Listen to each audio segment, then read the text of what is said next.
through. Berkovic goes in here and makes it 3-1. It's Sean Goater again.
Welcome to Matchday Live. It's FG here, and I'm with Michael Brown. We are in the heart of Manchester.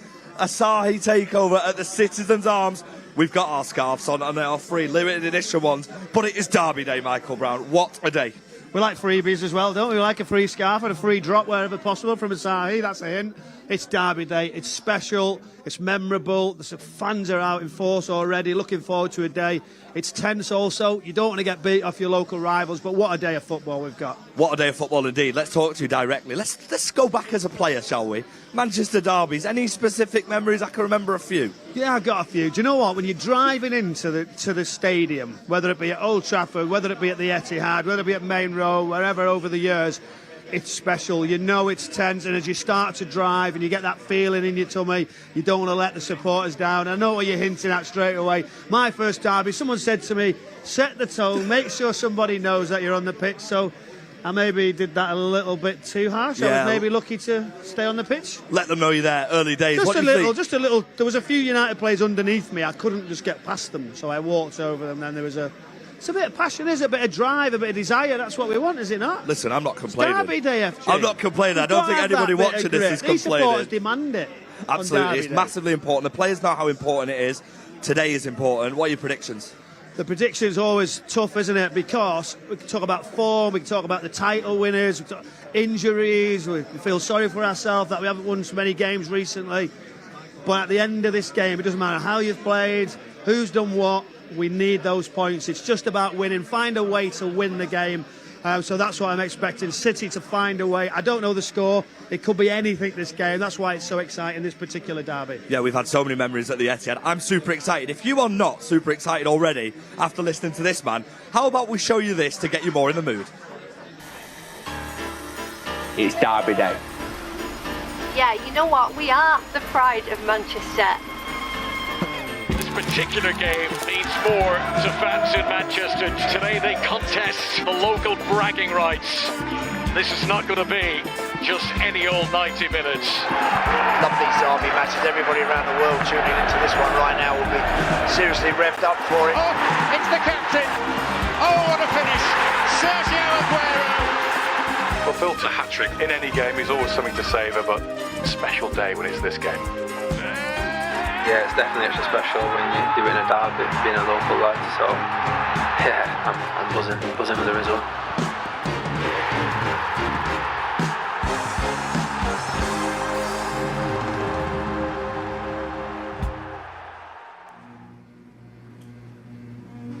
Good afternoon, Manchester City fans around the world. Welcome along to today's Matchday Live show.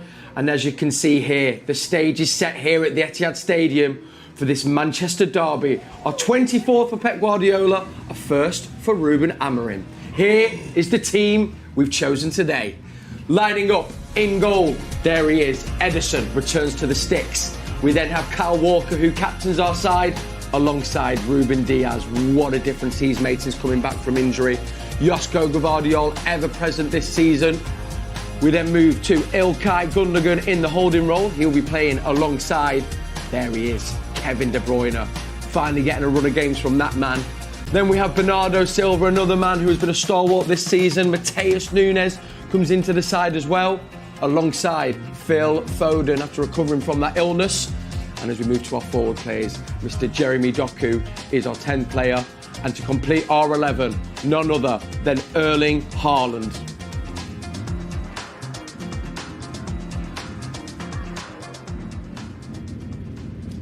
My name is Kel Spellman, and it is so great to be with you on Matchday Live as we build up to the Manchester derby. Alongside me in the studio is Mr. Richard Dunne, and making his Matchday Live debut. So excited to welcome Benjani onto the show. What an absolute treat to have you, Benji. How are you feeling about today's game? No, today I'm much excited. As you know, a derby game is a game that everyone will be looking forward to play. And a game like this, I think we've been in a poor form recently, but a game like this, we just have to make sure that we find a win no matter what, you know? Yes. Find the win no matter what. We've struggled to find those wins of late, Richard. Do you think there's just something in that this could be the turning point if we was to do it today in a derby in such a big fixture?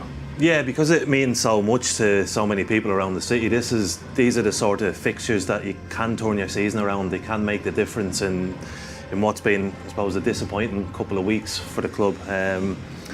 But yeah, there's certain games when you go into them and you don't need any sort of motivation, you don't need any help from anything outside, because it just comes from within, because these are the games you want to play in. Yeah. I've been retired 10 years and there's only 2 games a season that I ever want to play in, and it's these derbies. You just want to get back and hope that you're fit again and all that stuff, because the occasion is amazing, but winning the game just means everything to you and to the city, I suppose. So it's a great game to win, and fingers crossed we get a little bit of luck today, which I don't think we've had in the games over the last couple of months. I agree. We're just bringing you some live pictures here.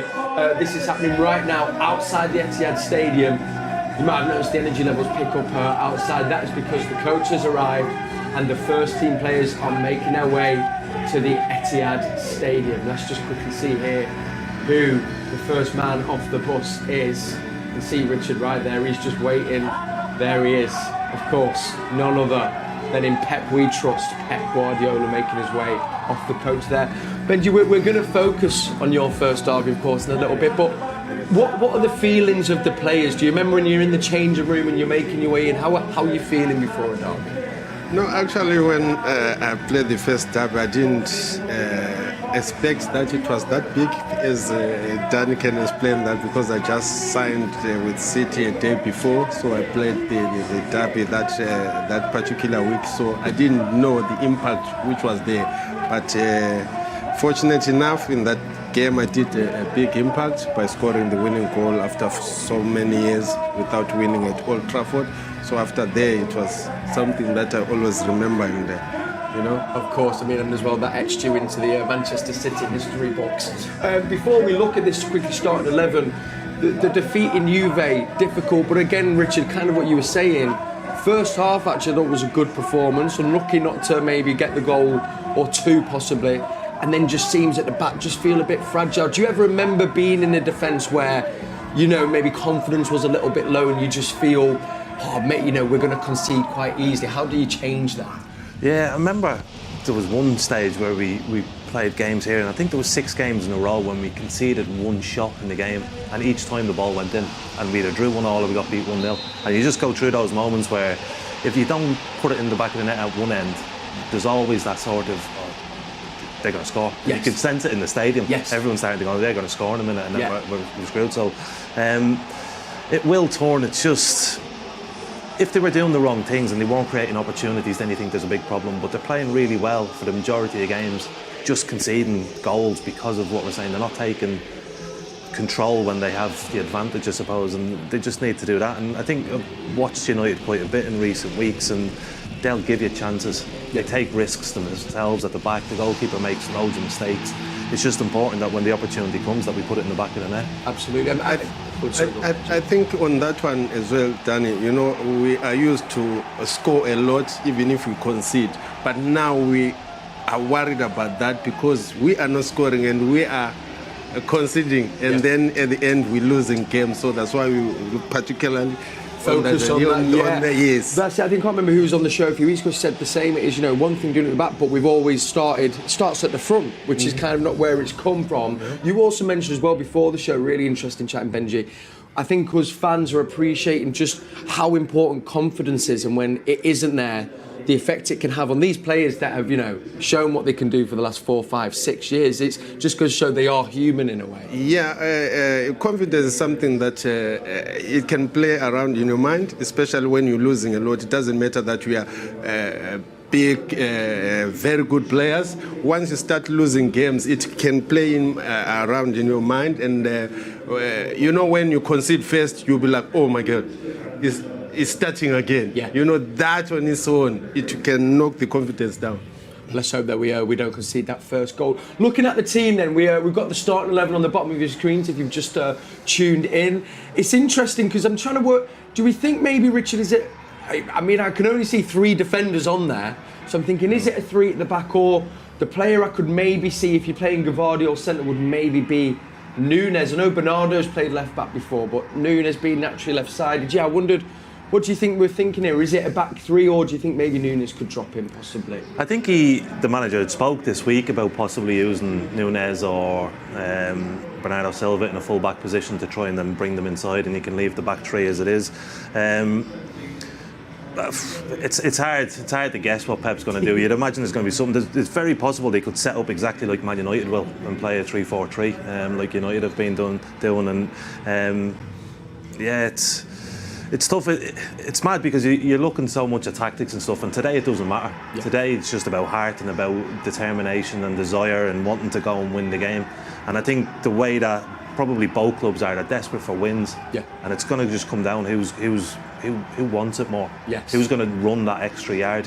And you put the players where you want, but if they don't run, they don't do their jobs right, you've got no chance. So it's just individuals, give it everything, leave it all out on the pitch and go and win the game. That's absolutely right. And looking at that forward line, with Foden coming back into the fold as well, Benji, and Jeremy Doku as well, who we've missed from injury, but the impact that he has on the wing is a delight to watch, and he puts a lot of fear in other defences, doesn't he?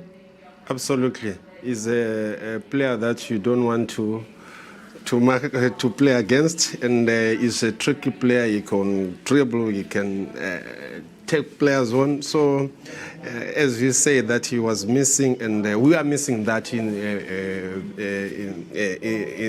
that team, because all of our wingers now they have not been scoring. Mm-hmm. They've been performing so well, as Dunne said. If you watch the game against Juve, it was good to watch.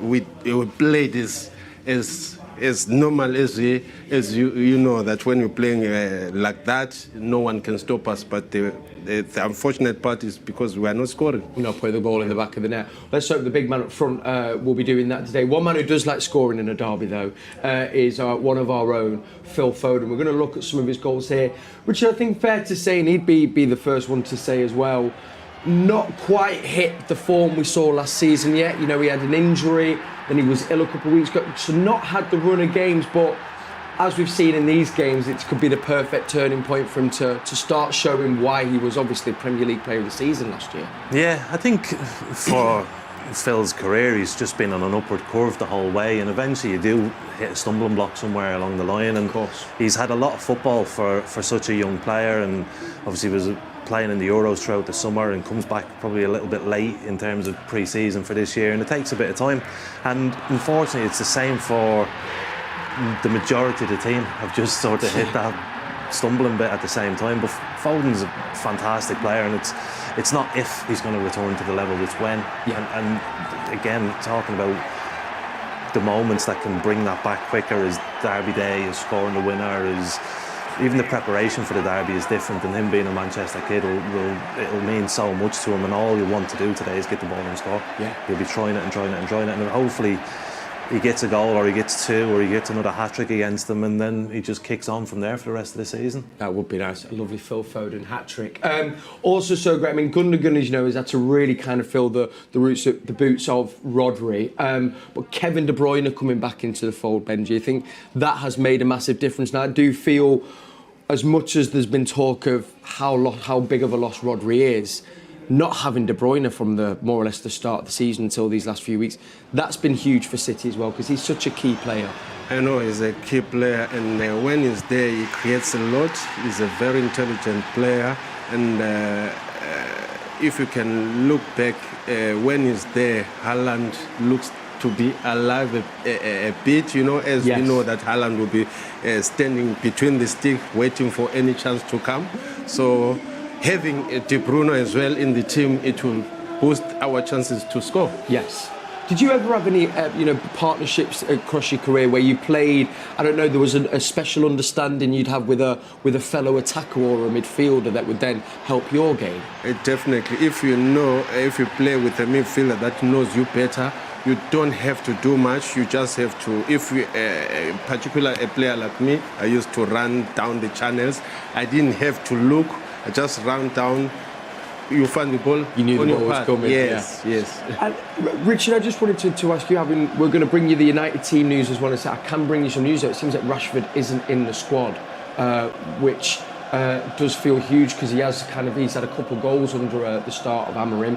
Garnacho as well. I can reveal is not in the squad either. So we'll be bringing you that starting 11. It'll be interesting to see that in a little bit. But having seen the way United play, how can City hurt this United team today, do you think? What will City need to do? City and Man United out of possession, they don't work hard enough, they don't get into the right positions. They almost, speaking before about Bruno Fernandes, and he runs all over the pitch and trying to give 100%, but sometimes you need to stand still. So I think if City move the ball and find where the spaces are, because there will be spaces, it will benefit them. Just quickly reacting to that Rashford thing, like I'm not surprised one bit he's not in the squad because I've seen their matches over the last couple of weekends. I think it's a bad news for City probably because it shows that their manager's starting to take control of that squad because what they've been producing over the last while hasn't been good enough. So that makes it a little bit more difficult today for City. But there's going to be so many opportunities for City today to score goals, to be in control of the game. United have players that can hurt you individually and stuff, but as a team, if City get that first goal, it could be floodgates opening because they're actually playing well. It's not like they're not playing well and losing, they're playing well. They just need that little bit of luck and a little bit of, I suppose, just that first goal, and then everything changes. It's such a great perspective, and I think for fans to remember, because we get bogged down in seeing the number of losses, but it's like I get to see it when I get to speak to you guys. What we're seeing on the pitch, and as Pep keeps saying, there's only maybe, I think he says, the Bournemouth game and the last 15 minutes against Feyenoord where he goes, we played badly. In all the other games, he says, no, we've played well and I won't hear otherwise. Yeah, we've been playing so well. As I said, that sometimes goals they dry up.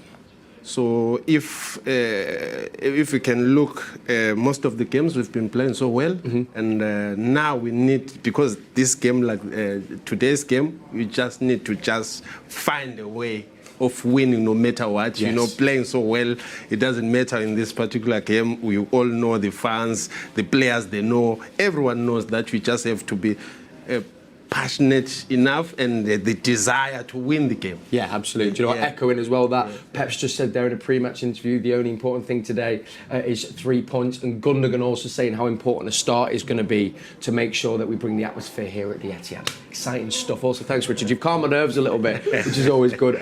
Now, if you didn't see the start of the show, FG Michael Brown are down at the Citizens' Arms. They're getting the fan reaction and build-up to Derby Day. So let's head to them now, and they're going to talk about some of their favourite Derby Day memories. All right, so me and Brownie, I've had the pleasure of getting with Mike and Dave. It's Derby Day, Dave. I'm going to speak to you first. What are your memories of Manchester City on Derby Day? What stands out when someone asks you about Manchester Derby? I like the old derbies, me, back in the 70s, around that era. One sticks in my mind in 1971 when we drew 3-3 at Old Trafford and Bell-Lee and Summerby scored, and you can't ask better than that, can you, back in the day. I mean, that's perfect. Bell-Lee and Summerby, that's Bell-Lee and Summerby in a derby. You won't remember that, will you? That's for certain. Does he keep telling you all about it, these situations? Have you got a recent memory, a little bit more memorable of recent times that you've been impressed with? Yeah, so for me, it's got to be the 1-0 company header. I think the momentum changed in Manchester that day. I think it edged us on to go and win that title, and it got into their heads. Yeah. Do you think in the last few years Derby Day has been the same? We talk about the historic ones from years before. Do you think now, because City have done so well, it's not been the same spice, or is it still the same? And what about this one today? Oh no, Derby Day always means a lot, yeah. It's the biggest day of the season for me, yeah. I mean, they used to be the favourites, but now I think the tide's turned and we're always favourites going into them, so... Well, there you go. That's a good start. Oh, look. Lost his mic cover. Get Where's that the on the cover of the edit. mic gone? Oh, Get well. that on the edit. Listen, it's because Where's your mic cover? That's a sacred thing as Mate, well. we're supposed to be professional here. What are you doing? Come on. Listen, at least we got a Derby selfie, Day. eh? Come on, Derby Day memories. Sorry, you haven't got a pink mic cover for this one, but what are you excited for? Start with Emma, because her favourite, she's got ready right for you. Go. Right then, here we go. Favourite Derby Day? For me, my favourite Derby Day memory was when Otamendi scored the winner against obviously United, and he slid on his knees what felt like the length of the pitch with his general salute like that.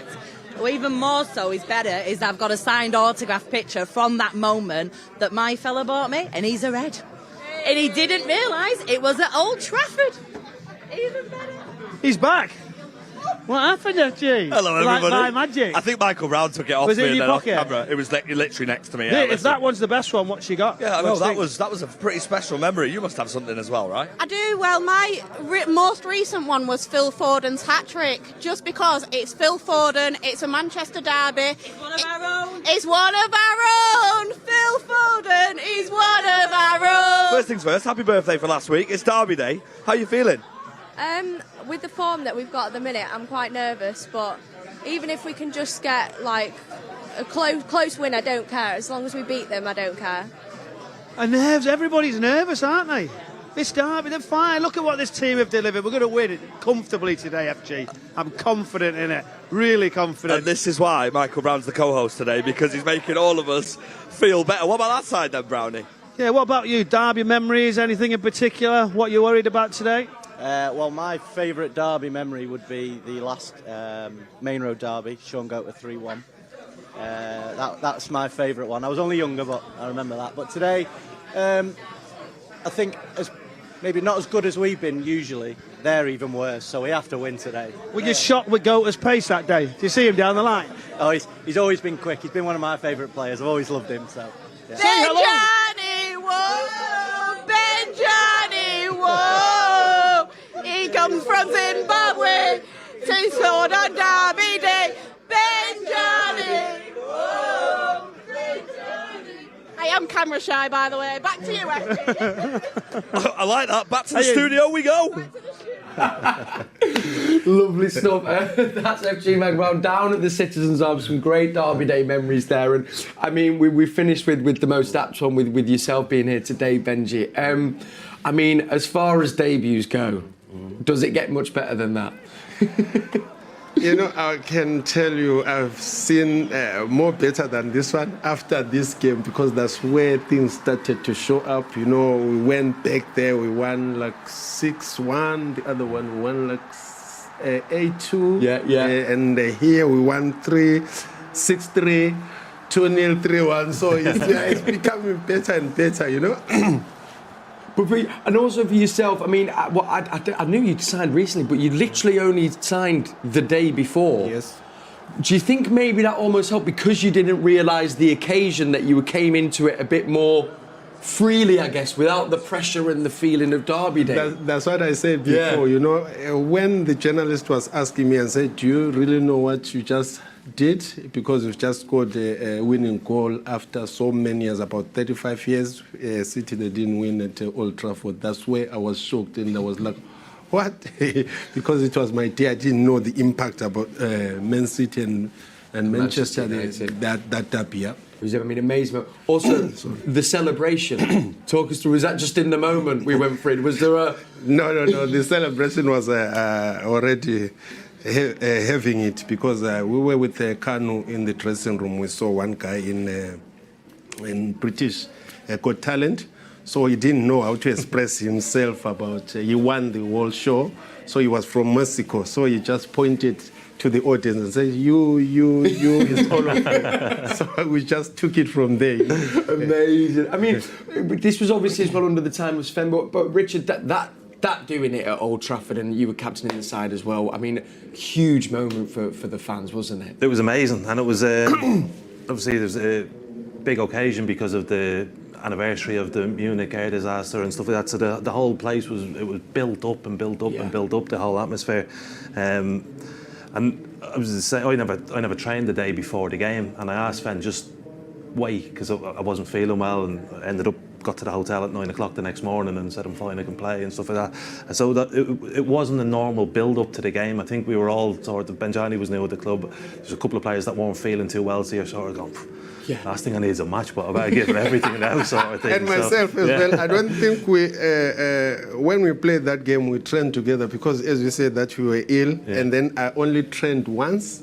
You know, on that it was on a Saturday because we played on a Sunday. Sunday. So I mean, I guess maybe that fed into it. Maybe because it was a bit of a rickety kind of prep, not the normal prep. Yeah. Maybe gave the sense of like, oh, we'll just have to try our best and not overthink it. Maybe. Yeah, I think like that, because if you get a full week where you're building up to a game and the pressure's building, but then all of a sudden you're like, he's a new player. He's like, I don't really know the lads and stuff. There's certain players going, I don't feel too well. I hope we can just get through it, rather than thinking about we need to do this. You just need to play. You just need to get through the game, and you just need to give it everything. And I think the performance on the day was brilliant. And they had a free kick in the last couple of minutes, and they sent everybody forward. And the ref, I stood next to the ref. I said, just blow the whistle now. Like, it's 4 minutes, injury time's gone. Just blow it. We deserve to win. And he didn't, though. He allowed them to have another attack. It just kept going. For classic Fergie time there, just in case. Then, of course, like you said, then also, not only we win there, we then win when on the home fixture as well. And there's an amazing clip, I think, of Sven where he said, when I joined the club, I think it was a taxi driver that picked him up. And he said, if all you do as manager of Manchester City, if you lose all the games, just beat United twice. And he says, and I was so proud that I was able to do that. And as obviously we lost Sven earlier this year, and we all know how much of an impact he had on the club. For you as well to sign him, I mean, he must have been a great manager, and as everyone says, a great man as well. He was a great manager and a great man, you know. He used to look for us so well, and he have that father figure. You can see if someone is speaking to you, have that love, you know. Yeah. You know, when you play under him, you just want to play for him, you know. Yeah, and I guess is that why when you look at some of them performances, particularly as I say the home fixture as well, that's what it felt like. It was this real kind of camaraderie and love for each other, but also the fans, and then making sure we did the business. Yeah, I think a lot of the time it's easy to point the finger at footballers and say they're not doing this and they're not doing that. And Sven understood football, he understood people, and he just like, I know you're trying your best, I know you're giving everything for me, just keep going. And whatever you needed, whatever sort of help you needed, whether it be off the pitch or on the pitch, he wanted to give it to you. He wanted everyone to be in the best moment. Sort of thing. So he was always there backing people up. And the first time when he came into the club, his whole meeting where you get new managers and they speak, and it's like a 15, 20, 30-minute speech. His was like, just respect one another. That's all I want. That's all I asked for. Wow. And that was it. And the whole club, it's just easy. It's easy to follow one rule. Yeah. And that's the way it was with Sven. So winning those games, the season that we had, the start of the season especially, was down to the atmosphere that he had created in the club. What a special man. And just for yourself as well, Benji, obviously we heard a bit of the famous chant there as well. For yourself, you must have fond memories of your time here at City. When you heard that chant, I mean, that must have felt amazing. You know, that's what I'm saying. That's for the first time I played, it was a derby game, and I scored. And then the moment I heard them chanting, it was the loudest ever I've been. so all the time when I hear it, I just remember that day, you know. So and also throughout then the rest of your City career, did you have any other like favourite memories or that you have kind of little moments that you really enjoyed from your time here? Yeah, I think at that time, that was the best moment. Yeah, because after there I was injured, so I was seeing the moments from the sidelines, so it's always difficult when you're trying to recover, because I went on the sideline for almost a year with the thigh injury, you know. Yeah, and also what was Richard like as a captain? You know, it's not a nice question. You know, to have a captain like Dunne, you know, is something that you need in the dressing room. You know, you have that when you look at him when he's in the pitch, what he's doing outside the pitch is doing in the pitch. You know, you have someone that can put his head to die for the team. You know, that's him. You know, you set that standard. That's done. You know, you have that. You have protection. As a captain, he was the best captain. Love that. Ever. Yeah. Lovely stuff. Thank you. Very nice. Right, I thought I had to get that one in there, Richard. Okay, now you might have seen this week Puma have been doing something really cool where you can get involved with maybe designing Manchester City's next kit. This is all part of a new AI generator. Now, maybe you've got involved, but if you haven't, make sure you do it. So fun. And to tell you a little bit more and give you more details, here's FG. City fans, design the next Man City shirt with Puma AI Creator. Whether you're a pro designer or just a die-hard fan, unleash your creativity and you could see your design come to life on the pitch. It's easy. Tell Puma AI Creator what you like, such as themes or colours, and watch a 3D model of your City shirt come to life. Using Puma AI Creator, you can then customise every aspect of your design. You can choose the style, colours and patterns, and even select your favourite player's name and number. Once you're happy with your creation, share it with the world. Post it on social media and enter the fan voting competition. If your design is popular, it might just become an official Manchester City kit for 2026. So, what are you waiting for? Start designing, share your creations, and who knows, your kit could be worn by the players on the pitch. All right, so it's not just the presenting, the hosting, the punditry Michael Brown's been doing. Puma have recently released an AI creator, and we asked Brownie to create some kits, and I've got the final verdict, and we're joined by two fans who are going to give their verdict on it. We'll start with the first kit, which you can see on my phone right now. Brownie, I'll give you a minute to just discuss your thinking when creating this kit. Just mixing it up. If you go on there, you can do all sorts. It's very creative. It's not that, you know, you've got to go through. I'm not the most patient, so just thinking something a little bit different. I thought about collars on the top of the shirt. I just think a nice V-neck on that one. A little added extra kit, FG. Okay, well, I mean, you've not said a single word since you've seen this kit, and I don't think you've moved much. So what's your reaction on this? The collar's the only thing he's got right. What are you thinking of it? Without being rude, you've chose that one today. So is that much different? Is that? I would absolutely choose the one you're wearing over this. Let's get your reaction on this kit. Would you even see it? I mean, it's very camo. Well, people could hide in the woods with this one. Yeah, but City players can do it. That's what they are. They're like you there and everywhere, aren't they? At the moment, that's for sure. No, they're not. Right, okay. We'll move on to kit number 2. Now, I feel like you got some of it right, and then I think you just lost your way on the sleeves with this one, Brownie. Do you want the honest truth? I was in the hot tub with that one. And when I was in the hot tub, I was like, there. And then I thought, oh, that'll do. And when you flash the colours in, they move all the way across. And I was trying to find the right pattern. I thought, you know what? We'll just chuck it out there a little bit different. I think it's really nice, don't you? To be honest, having heard that, who can argue with that? But I do actually like that bit there. But the fact it's so misaligned is... Okay, so just one side you leave alone, the right? part Okay. over the badge, like half the badge in the gold and half of it in the black, just... Yeah. Not for you, no? Don't like it. All right, let's hope it's third Sugar, time yeah. lucky then, shall we? But Michael Brown, remember you guys watching can try this on the Puma AI Creator tool. There's a trophy on this kit. That's the best of them all. Not sure on the collar. Oh, why? I don't know. I just feel like it'd be a bit restrictive. I prefer the V collars. No, but what you got to understand is it's still a stretchy collar, but you've just got an added bonus of a little feature of a little button. It's got a trophy on because I feel like we've been serial winners. It had to have a trophy on the kit. Yeah, I mean, look, Brownie, it's been brilliant you trying the AI tool. I think it's right to say we should just appreciate Brownie for the amazing pundit he is, amazing co-commentator he is. Do you know how many people I sent it to? Like design people, everything to all. And everyone sort of looked, played around and all ran away. They all ran scared, FG. Well, listen, if you're watching this, don't run scared, OK? Let us know on the WhatsApp for Matchday Live what you think about Michael Brown's creation. And, of course, give it a go. I've heard from Puma that the blue one is in consideration for next year's kit. Right, I've heard that right from the top. Yeah, no, it's right from the top. I've heard it. Yeah, We're looking at it. It's in the last 5 already. They were just being polite to Michael Brown. That kit won't make it, and I don't think any of them will. But thank you, Brownie, for your attempts. Thank you for your judgment. You were spot on. Out of 10, quickly for Brownie on 3 kits. Just one word. 7.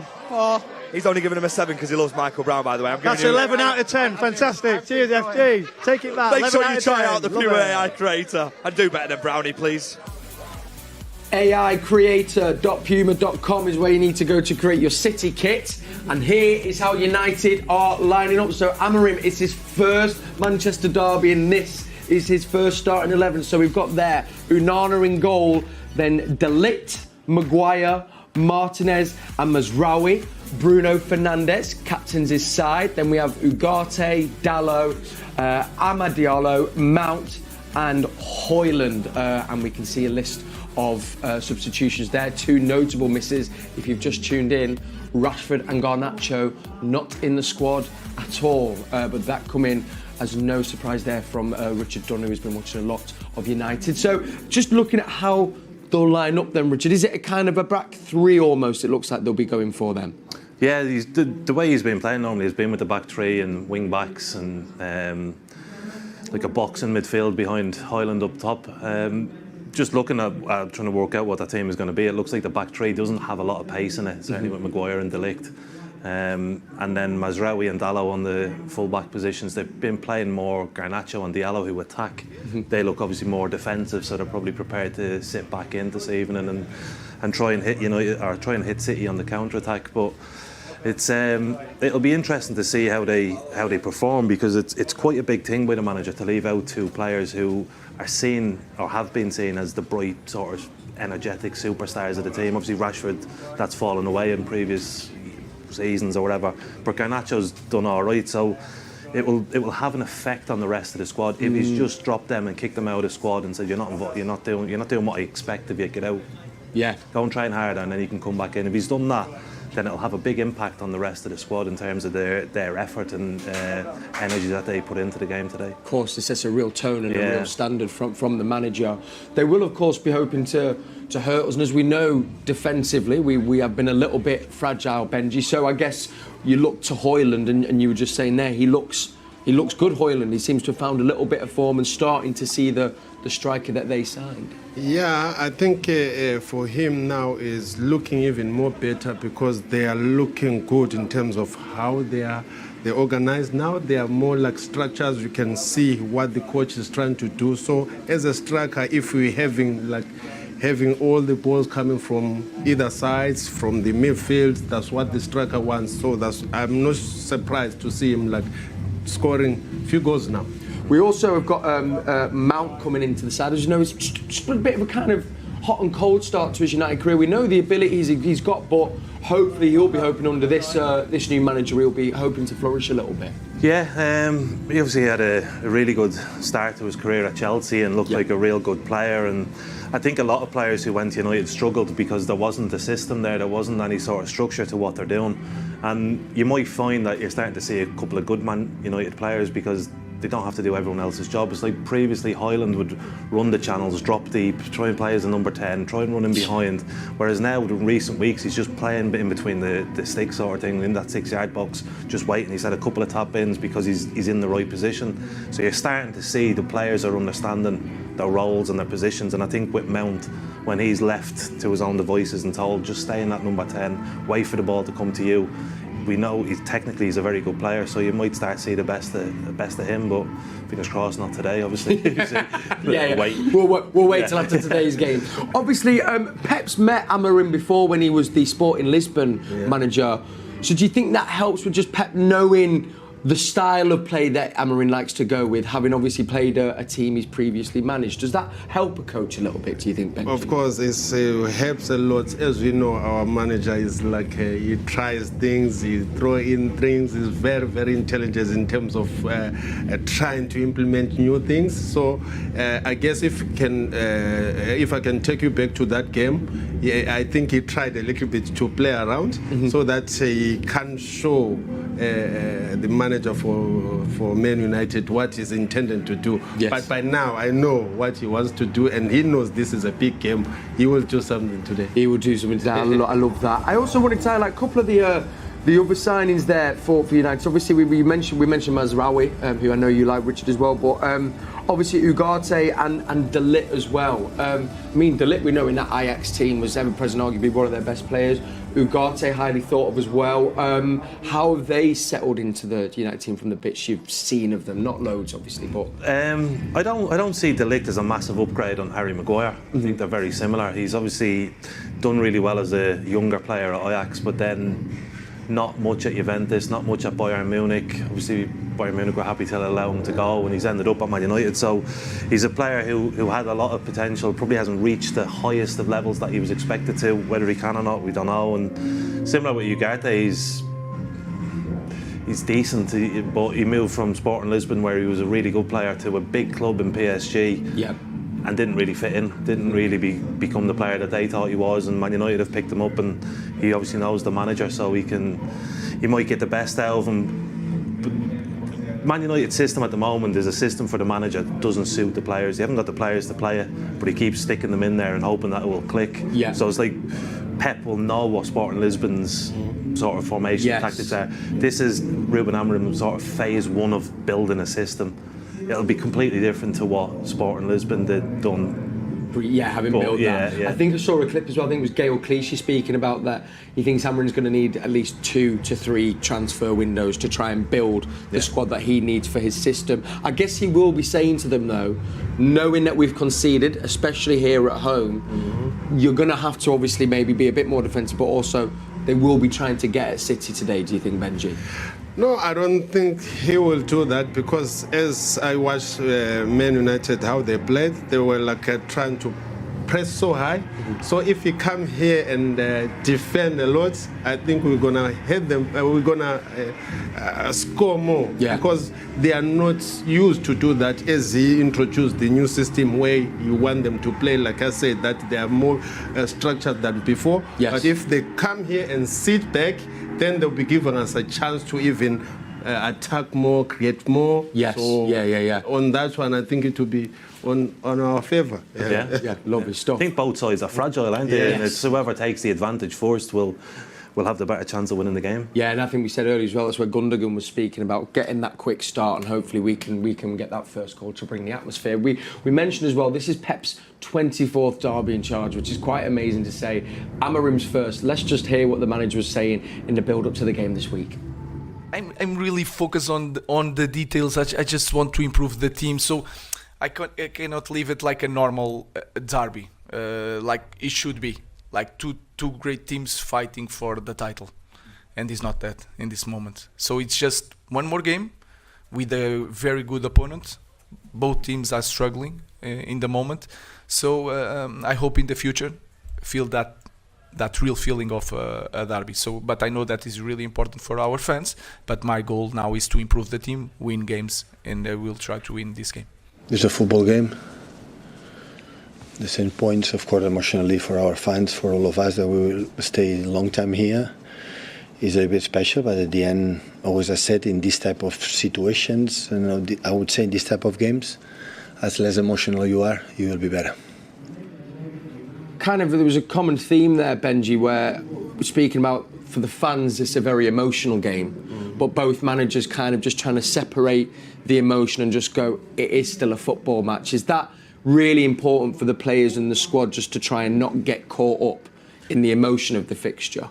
It's very, very important, but nowadays players, they really know how to handle that, which is good for everyone. Fans, they're always passionate. These are the kind of games that they want to win, you know. So for the players, I don't think it will be make a lot of difference. Yeah, they'll just kind of keep their cool head. We said it's Amorim's first derby. I wondered, Richard, do you remember your first Manchester derby? It was away at Old Trafford, finished 1-1 with an equaliser from Steve Howie. Yeah, big Steve Howie there. I'm sorry, we can bring it here. Yeah, good goal. I'll tell you what. I have absolutely no recollection of that at all. I must have celebrated the result after. A little bit of a matchday live goal there. It was, a great ball from from Dick off there, and then Steve Howie as well. He'll be good. I don't think we've ever shown one of his goals when he's been on the show, so I'm sure he'd be good that he wasn't here. But you kind of, that was your first one. Then as the many more you played in, you really do kind of, I guess, I know we've kind of said it, Richard, but appreciate the fixture. But off what we were saying there, you guys have to try and not get too caught up in the emotions of the game, which is easier said than done, I guess, sometimes. Yeah, and I mean, going back to those games, Man United was probably in the same level as what Man City are now. Yes. In terms of they were expected to win the league all the time. So I think sometimes back then it was a case of us trying to involve the fans, trying to make it an emotional game, trying to take their eye off it and get stuck into them and make it a derby instead of, because if we played football they'd beat us. So go and make a battle of it, go and make a fight of it. And I think for a long time Man City have sort of just ticked over because their manager, because their players are so good, and the fans have enjoyed it. At the moment now, they need the fans more than ever, and they're the ones that can almost force them to do that extra yard, force them to get that little bit more. And today you need every little last ounce of energy dragged out of you. Yeah. So they should involve the fans, they should make it in a high intensity, and if they, like Gündoğan says, if they start pressing high up and get everyone involved in it, it'll make it such a better day. Yeah, fantastic stuff. Thank you, Richard. Right, Alistair Mann has got your commentary today alongside Andy Morrison on the Manchester City app, so we can head down to see what they're thinking right now. Yeah, welcome to Pitchside. I'm joined by former City captain Andy Morrison, who's on commentary duty with me today. Andy, we've looked at the teams, we've digested both sides. We've got two teams out of form, both in need of a win. This is an unpredictable derby, isn't it? I think it certainly is. I think they all are. We've seen it over the years. I don't think this will be any different. They say it's a leveler, don't they? And stats go out the window. Form goes out the window, where there is no form really. So yeah, let's hope it's an open, expansive game. Lots of goals, lots of entertainment with a City win. Well, we're all trying to work out the formation and who's going to play where. What's your guess as to what City are doing today? Well, again, we've looked at it and we're thinking, are they matching up? But that would really be going against what Pep wants to do with his football. But we can't really see any other thing than a 3-4-3 or maybe a 3-box-3. I think they would have learnt a lot from the Sporting game against City, where they changed their system, where City ran all over them, and they went from a sort of a 5-2-3 and they flattened out in the second half. So he's got to be aware of that, what City did to Sporting in the first half of that game, and knowing that he doesn't want to leave himself wide open to that again. I can't remember a derby when 7 defeats in 10 games, certainly not in recent memory. What does it tell you about City? What has been happening for you in these last few weeks? I think it's a combination of many things. I think injuries, momentum, confidence, and rub of the green, huge part. We've dominated games. We go back to the Brighton game, first half should have been 3-0. Sporting should have been 3-0. Not finishing them games and then being punished.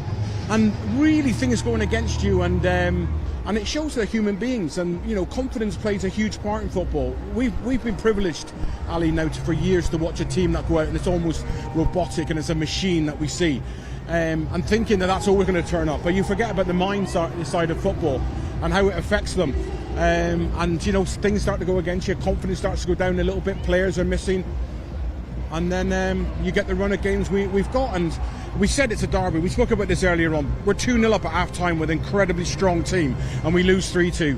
All logic goes out the window in a derby, and maybe that might suit us today. I've got to ask you this question, and I'm going to give you a one-word answer. With everything that's gone on and the psychological damage of a defeat, do we take a draw today? No. Okay. Why? You said one answer, one word answer. I'm giving you a second part. We've got to win. We've got to win. I look at that table, that just closes it right up again. With so many teams having to come to the Etihad. Looking at the bench today, it's strong again. There's starting to be players are coming back. A little bit of momentum gathers again, and we'll start seeing the performances that we've been so privileged to see over the last few years. Fantastic. Andy on co-commentary duty with me today. Make sure you download the app for that. He's in great form, isn't he? And talking to people in great form, I was lucky enough to catch up with İlkay Gündoğan, who was giving me his thoughts ahead of Derby Day. The local rivalry that already exists for so many years. There's a lot of history, especially in these kind of direct duels. Lots of iconic goals. Obviously, it means a lot for the region, and for the players as well. How quickly were you made aware of its significance when you first joined the club?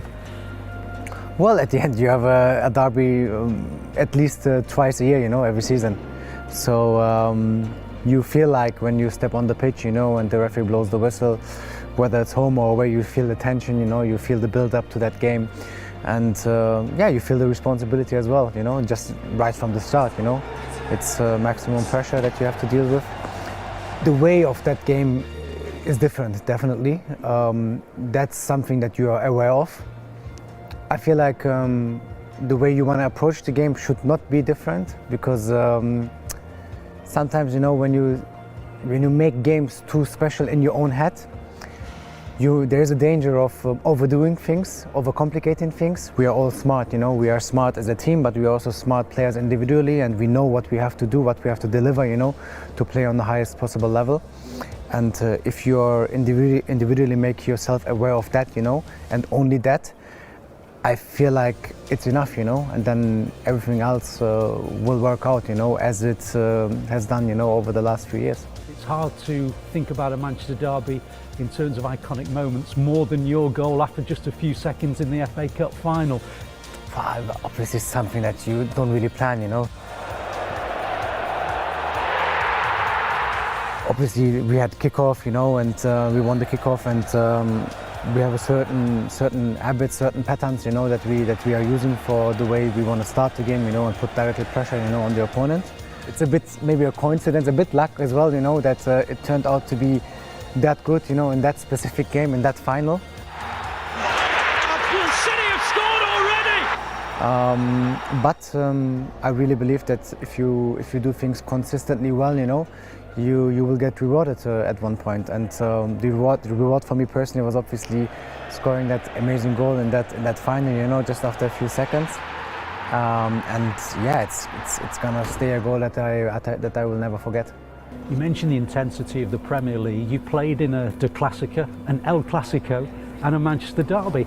I feel like I'm privileged, to have played all these games, in all these different countries, to get a feel for it, to suck in the emotions, that obviously also play a part in it, to see what it means also, to the people, to the football clubs, to the league in general, to the players. So yeah, it just is an amazing experience that I had so far in my career, and I keep enjoying these moments. You are the only player, I believe, to have scored in all those three derbies, the Clasica, El Clasico and the Manchester derby. Did I? Yeah. How proud are you if that is one of the things that we reflect upon when your career is over? Honestly, that doesn't mean much to me. I mean, I would have preferred to win all these games than scoring in them. So yeah, at the end of the day, you just try to contribute, with your own qualities in the best possible way for your teams. And I know what I'm capable of, and I know what I can contribute to the team. And that's not always scoring. That's more often, the opposite of scoring, and just to try to play well, and try to find your role in the team. So yeah, I'm not really focusing on scoring. I think this is something that, especially with my game, comes automatically when I have the feeling I'm playing well, and I'm on it. I feel like these kind of things, they come automatically from its own, and then obviously you will get rewarded. Some live pictures from the Etihad Stadium, and now some live pictures of the Premier League standings. So, just in, full-time result, Crystal Palace have beaten Brighton 3-1 at Brighton, which means Brighton can't go above City. And you'll see there, if City win today, that puts us level on points with Arsenal. Of course, they're putting us in fourth, where they have a slightly better goal difference. But it's interesting, isn't it, Benji, for all of our losses, all of a sudden a win today, you're matching with Arsenal, a point behind Chelsea and only 6 behind Liverpool, who of course have a game in hand. But it feels like we're so far away, but a win today makes you realise we're actually still quite close. Yeah, it's because we are not now used to lose games, even though we lost a lot of games consecutive, you know. Yeah. But if you just look at the log now, as you know, that the games will be plenty games in December and January. Yeah. Normally in the Premier League we judge it after January, so we're still in there. We win today, we are back on it. We are back on it. I love that. I guess, and what this team is so good at, though, is when you talk about mentality, Richard. I mean, we're here looking at it, and I'm sure they'll have an awareness, but they just more to like to go, we're going to go game by game and not get caught up in what ifs and if we're there, which is probably vital to why we've done what we've done in the last 4 years. Yeah, 100%. I think there's been occasions in the last 4 years where they've fallen 6 or 7 points off the pace because of games in hand or whatever, and it's the same situation. I think City have always said that we take one game at a time, and they'll do it again, and they'll expect to win each game that they do face. I think the run of defeats, when you take into consideration the Champions League games, the Carabao Cup games that don't really matter in terms of the league, they're not a million miles away, and everybody knows in the Premier League, unless they get 12, 15 points clear of Man City, they're still in with a chance. They can still draw and pull everyone back in. So get back on the winning streak today, get through Christmas, and like Benji says, see where we are in January, and then we can organise what's going to happen next. We'll go from there. So these are the players warming up. That is our starting 11. Let me quickly run you through that while we've got them on the screen. So Ederson's back in goal. We've got Kyle Walker. We've got Ruben Diaz, Josko Gvardiol. You can see Nunes down there. We're maybe thinking in the studio, because Pep mentioned earlier in the week, he might then complete the 4 defenders and drop into midfield when we haven't got the ball. Then you've got Gündoğan there, Kevin De Bruyne, Bernardo Silva, and then Phil Foden, Jeremy Doku, and Erling Haaland. Now, we have had a set of fans travel from Abu Dhabi to Manchester. 50 young Manchester City kids who have travelled all the way here, who have spent a bit of time with training, and then they're coming here to the game today, which is super exciting. FG caught up with them, and we wanted to get some of their fans' questions, so let's see what FG has to say. Derby Day in the city of Manchester, and a special day for City fans around the world. Manchester City football schools have flown in over 80 kids from Abu Dhabi, and I am joined by some of them here. How do you feel to be in Manchester? It feels very good for the first time, and I really like the stadium. Well, listen, we're so happy to have you here. It's Derby Day in the city of Manchester. Who's your favourite Man City player? I like Haaland because he scores loads of goals, and he's really good. Well, hopefully he's going to score a few more goals today. Listen, for the guys in the studio, of course, our kids from City football schools in Abu Dhabi have got some questions for you. Over to you, studio, but first, let's do question 1, shall we? This question is for Benjani. Why did you do that celebration, and what did it mean? Okay. Well, we had this at the start of the show, so we wanted to know there, Benjani, your very famous celebration from scoring in the derby. Why did you do it, and what did it mean? Yeah, as I said before, we were watching the British Got Talent, and one guy from Mexico, he won the whole thing, and I was set with the big man Kanu. By then I was still playing for Portsmouth, and then the guy won it, and then he didn't know how to express himself in English, you know, so he have to point to the audience like you, it's for all of you, you know. So I liked it at that time, so I said that if I score I will do that, and then from then onwards until I retired, it was my celebration. It's a brilliant celebration. Okay, can we get question number 2, I think? Oh, Benjani, that was a good question. I like that. Well done, mate. Right, okay, question number 2 for our guests in the studio. This question is for both of you. Who was the toughest player you ever played against in the Manchester Derby? Ooh, good question. Who was the toughest player you came up against in the Manchester Derby? I'll begin with you, Richard. Probably Wayne Rooney. Yeah. I think he was just a superstar when he was younger. When he was playing at Man United, he could do everything. And he was someone that, without being massively tall, could challenge you physically as well. Yeah. He was really, really strong. So he was, and just a really intelligent player. But you know, you had all the top players of the eras back then. So, but it's hard to choose. But probably physically, it'd be Rooney. Especially that time as well. Me and my brother speak about this often. Like, I think when he was in that 18 to 22, probably one of the best players in the world. You even think back when England, and there was a game against France when he bullied the three like French midfield.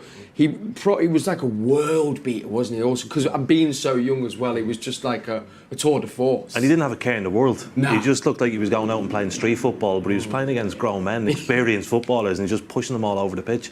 But he was incredible when he was sort of that age coming through. He was a fantastic footballer. Really was. Speaking of derbies, debuts as well. What a debut he had. Benji, toughest opponent for you in a derby? For me, it was Vidic. Oof. Yeah, because Vidic was much more strong and physical strong, and my game was based on that, running and challenging and fighting. So he was so solid. So sometimes if I face a defender like that, I could run away. I have my own way of running away, not showing him that I don't want to go. Go ahead. We'll save that one, yeah. So I have two ways to fight defenders, running on the channels and fighting. Yeah. But with Vidic, take to the channels. Yes. Speaking of, a very strong centre halves as well, we've seen pictures of, there's some great people here today. Noel Gallagher's here somewhere, just saw H down there. Yap Stam as well, another beast of a defender as well, Richard. Great player, Yap Stam, yeah. Right, let's get some more questions from our kids then. I like it. Okay, question number 3. Another one for you, Benjani. This question is for Benjani. You made your debut for City in the derby. Is it what you expected, and did you know? What were you getting yourself into? I didn't get the last. So you've delivered it well. He said, "What did you know what you were getting into when it was your first derby, and was it what you expected?" Yes, that's what I was expecting. As a player, you go before the game, you'll be expecting to perform well and win games. But what I did in there, and I didn't expect that I will make that great impact. Yeah, we made history really as well. We Yeah, won there yeah. for over 30 years, and then up steps Benjani. Whoa. Okay, let's get the final question then, MCUFG. Benjani, you're a popular man here amongst our kids, but so are both the guests, and this question is for both of you. This question is for both of you. What is it like when you bump into fans in town after a Manchester derby? Well, there you go. Our kids from City football schools. Are you guys ready for the derby today? Yeah! Are City going to win today? Yeah! Let's head back to the studio. I'm going to go and vibe and watch the game with these. Fantastic. Do you know, I had everything to ask. What is it like to walk around Manchester after you win or lose a derby and you come across fans? You don't walk around Manchester if you've lost a derby. Basically, you do if you've won. That's great, and it's great to see everybody and everyone's delighted. But yeah, if you lose, you don't. You just hang around your house. Yeah. But then I guess when you do win, and even for yourself, probably, gosh, when you came across Mancunians after scoring that goal there, you must have been like a god. I didn't even know that the impact that I did. The next morning, I was like walking, and apparently, City they knew that I mustn't move around, so they have to send two, because I was still in the hotel, send 2 bodyguards and say, if ever goes out, make sure you look after him. His class, they knew. 2 security there with Benji. Absolutely brilliant. Jolien Lescott, of course, is an ever guest here on Matchday Live, but today he's just here as a guest to watch and enjoy the game. But FG was able to catch up with him a little bit earlier, so let's see what Jolien is making of today's derby game.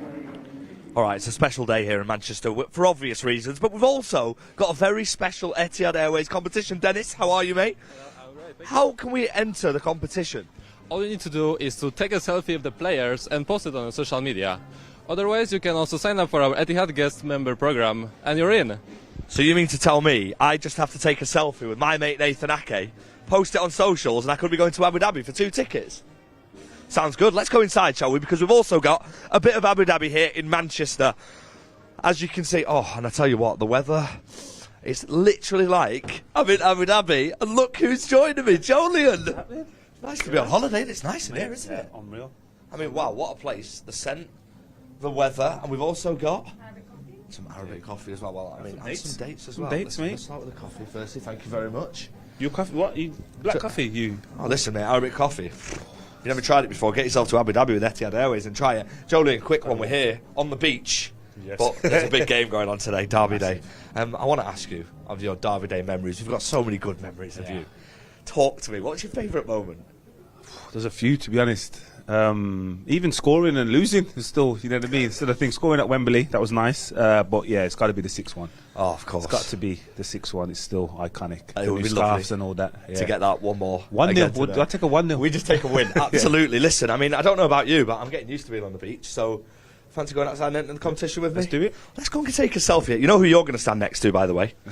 Erling Haaland. And that's because he towers over me. Yes. And you're towers right, over but most. You know what? Let's enter it. And if you're watching this, you can enter the competition by doing exactly what me and Jolie are about to do, taking a selfie with our mates. And me and him are going to enter, and hopefully we're off to Abu Dhabi. Well, there we go. Nice little trip to Abu Dhabi for the boys. That's all right. Well, we're in a very grey and rainy Manchester.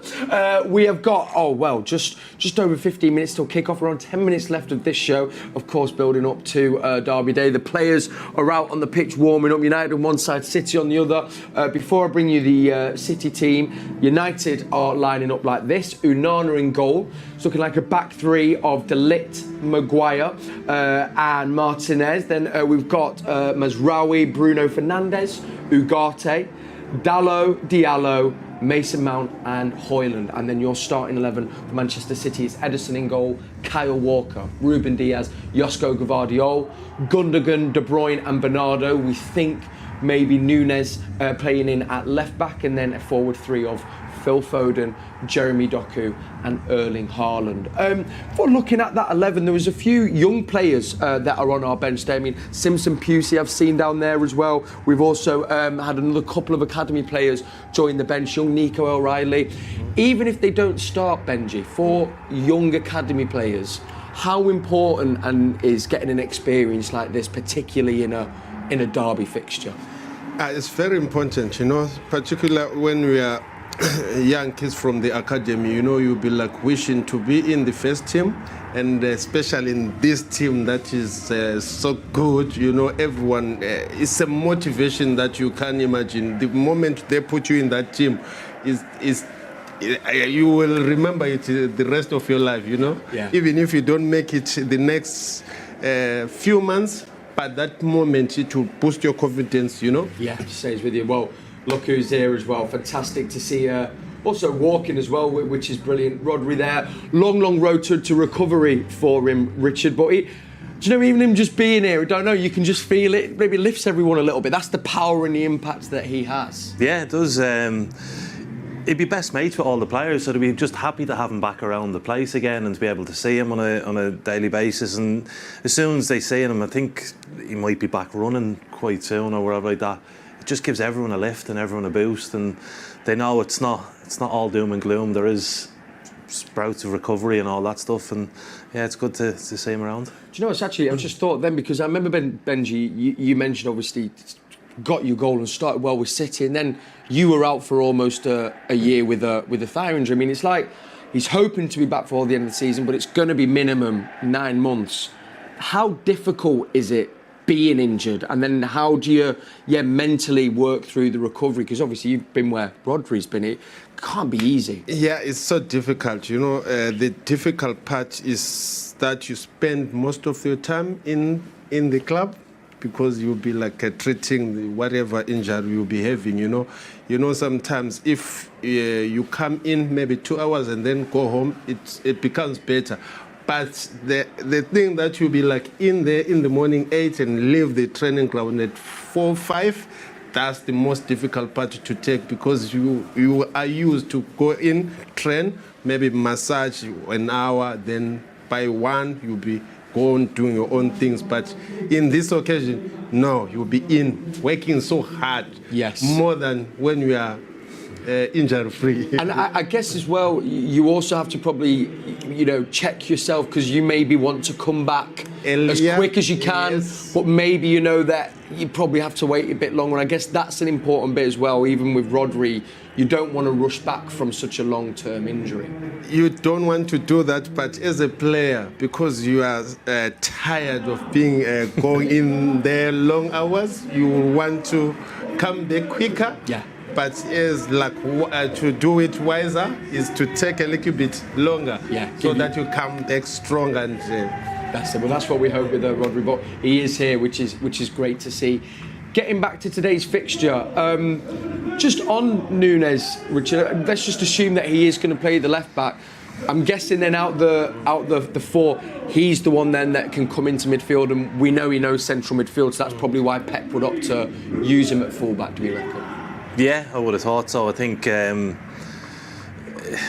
other three guys at the back will hopefully the ones that will keep it all stable at the back and allow Núñez to join in, which in turn will allow Silva or Gündoğan to push up into the sort of higher up into midfield. And yeah, it's just, I'm looking forward to it today. I think it's obviously things aren't going great, but these are the games that, like we said earlier, can turn a season around.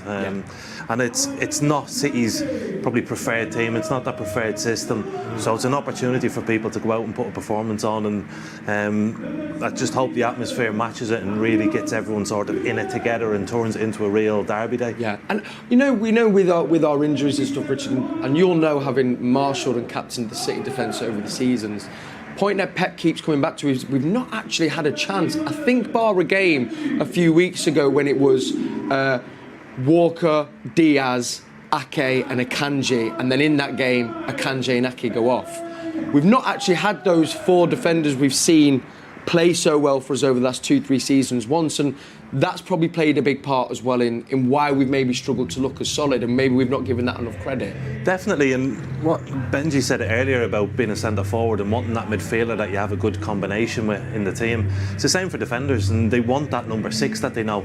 Yeah. But they also want the defensive partner next to them, and if it keeps changing all the time, and even if the system changes in front of them, everything becomes a little bit different than what you're used to, and it does make an effect. And yeah, they've not had the opportunity to play 3 or 4 games in a row with the same group of lads who can get a clean sheet and then start to build. It's been decent, a bit of a mistake, a goal goes in straight away, and they're just getting punished for every sort of error they're making at the moment, which doesn't help the togetherness, I suppose. No, not at all. But obviously coming back bit by bit, we just saw some pictures there. Noel Gallagher here at the Etihad Stadium. I did mention at the start of the show, Benji, Ederson coming back in goal as well. Obviously we saw Ortega came in for a couple of fixtures, but a great chance as well for Ederson to obviously show why he has been City's number 1 for all these seasons. Yeah, I love the way that the manager did.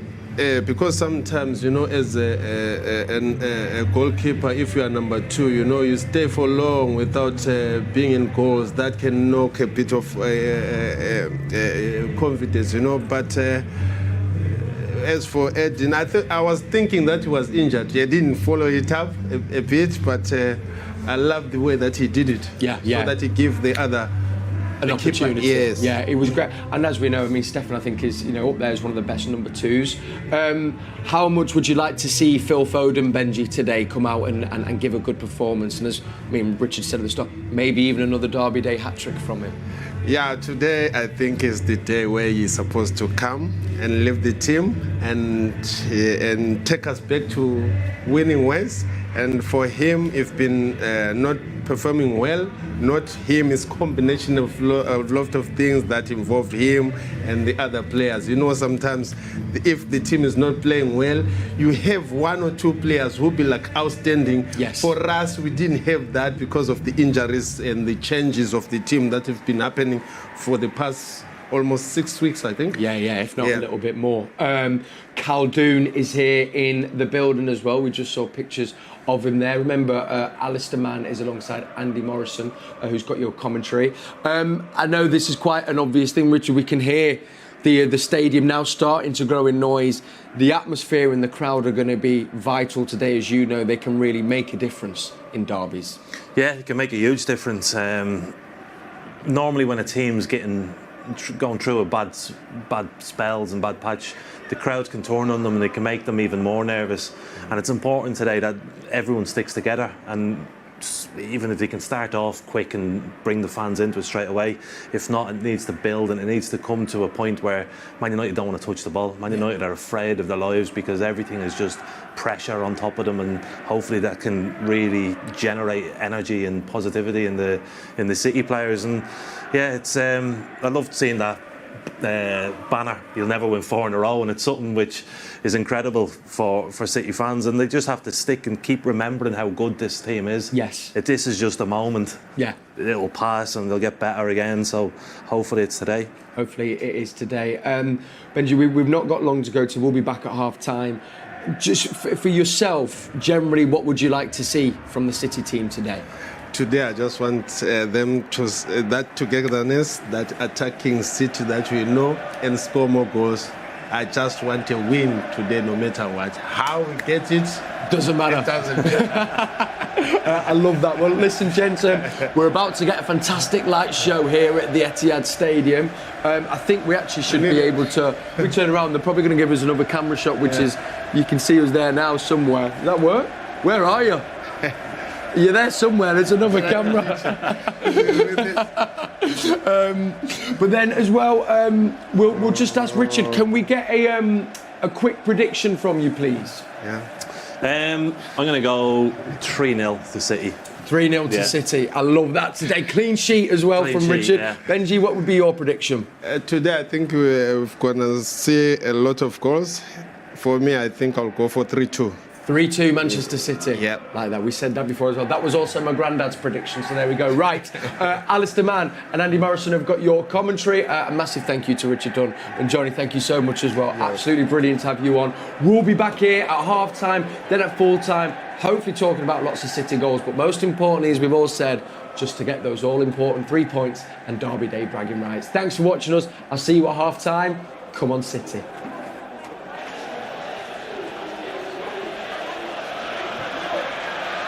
Thank you, Kel. Welcome to the Etihad Stadium. It's dark at the moment. The floodlights have gone off. The illuminated boards around the stadium are glowing blue. Darkness has descended, even though it's only 4:30 UK time, making today's atmosphere just that little bit more electric than normal. The PA system is silent. The incredible volume is being created by the City fans. And there is just a sense that this could be an extraordinary afternoon. The two sets of players are in the tunnel.